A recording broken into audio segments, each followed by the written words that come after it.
శ్రీమాత్రే నమః. ఈరోజు నిత్య పూజా విధానం గురించి తెలుసుకుందాము. శుభ్రంగా స్నానం చేసి ఉతికిన బట్టలు ధరించి పూజా స్థలాన్ని శుభ్రం చేసుకోవాలి. మనం పంచషోడోపచారం తెలిస్తే సరిపోతుంది. నిత్య పూజా విధానానికి ఏమీ భయపడాల్సిన అవసరం లేదు. మనం ముందుగా గంధాన్ని సమర్పించుకొని పూలు సమర్పించుకొని మీరు అమ్మవారికి చేసినా అయ్యవారికి చేసినా మీ ఇష్టదైవం ఎవరికి చేసినా సరే ఏ పద్ధతిలో చేసుకోండి సరిపోతుంది.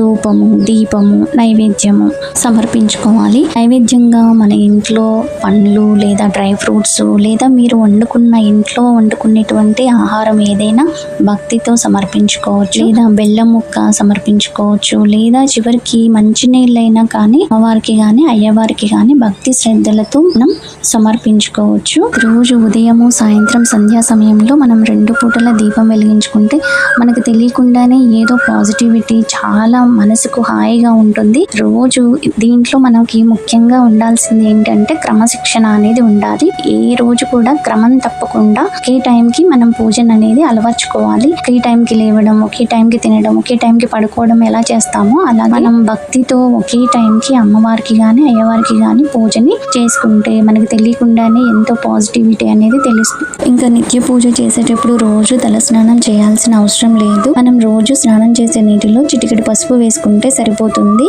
పంచషోడోపచార పూజ తెలిస్తే సరిపోతుంది.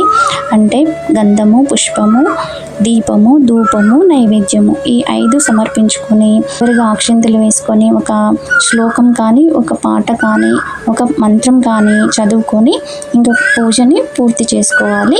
ఇలా చాలా సింపుల్గా మీరు రోజు దైవభక్తితో క్రమశిక్షణతో ఇలా ప్రతిరోజు ఉదయం సాయంత్రం 2 పూటలా చేయడం వల్ల ఇంట్లో ఎంతో ప్రశాంతత, ఎంతో అసలు మీలో తెలియని ఎన్నో మార్పుల్ని మీరే గమనిస్తారు. ఇలా ప్రతిరోజు చాలా సింపుల్గా చేసుకోండి. అంబ మంగళం జగదాంబ మంగళం మంగళారూపిణి గౌరీ మంగళం వాణి మంగళం కళ్యాణి మంగళం ఓంకార స్వరూపిణి దేవి మంగళం జనని మంగళం జగజ్జనని మంగళం ముల్లోక సంచారిణి అమ్మ మంగళం శక్తి మంగళం శివశక్తి మంగళం అర్ధనారీశ్వరీ గౌరీ మంగళం